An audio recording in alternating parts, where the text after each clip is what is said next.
Welcome friends. Ready கேசே serial அடுத்த எபிசோட்ல வரக்கூடிய சுவாரஸ்யமான சீன்ஸ் பத்தி பார்க்கலாம். போலீஸ் ஸ்டேஷன் வாசல்ல மீனாவோட பைக் நிக்கிறத மீனா பாக்குறாங்க. அங்க வந்த லேடி போலீஸ்ட என்னோட பைக்கை தூக்கிட்டு வந்துட்டாங்க மேடம் அப்படின்னு சொல்றாங்க. என்னம்மா ஏதோ திருடிட்டு வந்த மாதிரி சொல்ற, நோ பார்க்கிங்ல நிப்பாட்டிருப்பா, அதான் தூக்கிட்டு வந்திருப்பாங்க அப்படின்னு அவங்க சொல்லிட்டு இருக்கிறாங்க. இந்த பைக்ல தான் நான் பூ வியாபாரம் பண்ணிட்டு இருக்கிறேன் மேடம், தெரியாம நோ பார்க்கிங் போர்டு இருக்கிறது பார்க்காம பைக்கை நிப்பாட்டிட்டேன் மேடம் அப்படின்னு சொல்லிட்டு இருக்கிறாங்க மீனா.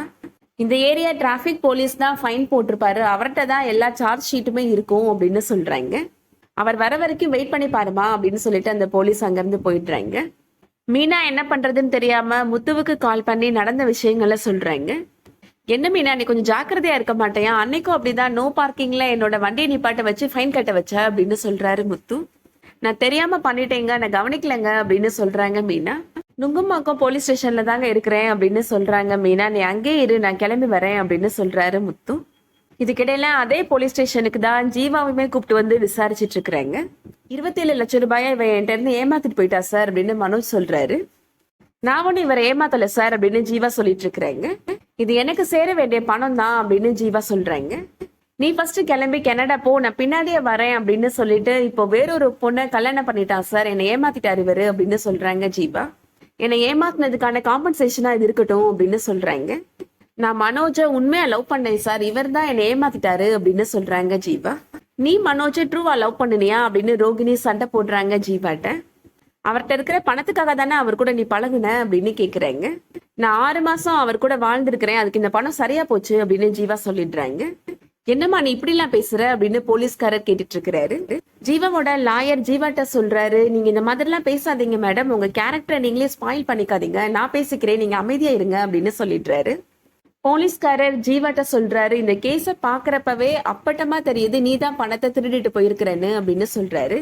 நீயா இவரோட பணத்தை கொடுத்துட்டேன்னா உனக்கு ரொம்ப நல்லது, இல்ல அப்படின்னா போலீஸ் கேஸ்னு போக வேண்டியது இருக்கும், கேஸ் முடிகிற வரைக்கும் நீ இந்த நாட்டை விட்டே போக முடியாது அப்படின்னு சொல்லிடுறாரு. ஜீவாவோட லாயர் சொல்றாரு, என்னோட கிளையண்ட் இங்க வந்து ஒரு சொத்து வாங்குறதுக்காக தான் வந்தாங்க அப்படின்னு சொல்றாரு. கனடால அவங்க ஒரு பிசினஸ் பண்ணிட்டு இருக்கிறாங்க, அவங்களுக்கு அங்க நிறைய வேலை இருக்கு, அவங்க உடனே கிளம்பணும் அப்படின்னு சொல்றாரு. நீங்க இப்ப அவங்கள விட்டுட்டீங்கன்னா அவங்க போயிட்டு எல்லா வேலையும் முடிச்சுட்டு கூட திருப்பி வந்துருவாங்க அப்படின்னு சொல்றாரு. மனோஜ் சொல்றாரு, அப்படிலாம் இவளை விட்டீங்கன்னா இவ வேற நாட்டுக்கு தப்பிச்சு போயிருவா சார், என்னோட பணத்தை கொடுக்காம இவ இந்த போலீஸ் ஸ்டேஷன் விட்டு கூட போக கூடாது அப்படின்னு சொல்லிடுறாரு. இதுக்கிடையில முத்துமே இப்ப அவங்க வந்துடுறாரு. போலீஸ் ஸ்டேஷன் வாசல்ல நின்று மீனாட்ட நடந்த விஷயங்களை பத்தி கேட்டுட்டு இருக்கிறாரு.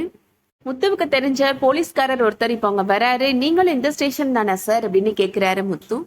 என்னப்பா இங்கே வந்திருக்கிற, இப்ப யார அடிச்சு பிரச்சனை பண்ணிட்டு வந்திருக்கிற அப்படின்னு கேக்குறாரு அவரு. அதெல்லாம் ஒண்ணும் இல்ல சார், என்னோட ஒய்ஃப் நோ பார்க்கிங்ல வண்டி நிப்பாட்டிட்டாங்க, அதான் போலீஸ்காரங்க தூக்கிட்டு வந்துட்டாங்க சார் அப்படின்னு முத்து சொல்றாரு. ஃபைனை கட்டிட்டு பைக்கை எடுத்துட்டு போயிடலாம்ப்பா, ஆனா அந்த டிராபிக் போலீஸ் இன்னும் வரலப்பா, வந்த உடனே நான் சொல்றேன் அப்படின்னு சொல்லிடுறாரு. ஜீவாவோட லாயர் ஜீவாட்ட தனியா பேசுறதுக்காக போலீஸ் ஸ்டேஷன்ல இருந்து வெளியில கூட்டிட்டு வர்றாரு. அங்க பக்கத்துல தான் முத்துவும் மீனாவும் நின்றுட்டு இருக்கிறாங்க. அதோட இன்னைக்கான எபிசோட் முடியுது. ஜீவா அங்க இருக்கிறத எப்படியும் முத்து பார்க்க போறாரு. மனோஜ்ட இருந்து ஜீவா தான் அந்த 27 லட்சம் ரூபாய தூக்கிட்டு போன பொண்ணுன்ற உண்மை முத்துவுக்கு தெரிய வருமா, அதுக்கப்புறமா அவர் எப்படி ரியாக்ட் பண்ண போறாருன்றத வெயிட் பண்ணி பார்க்கலாம்.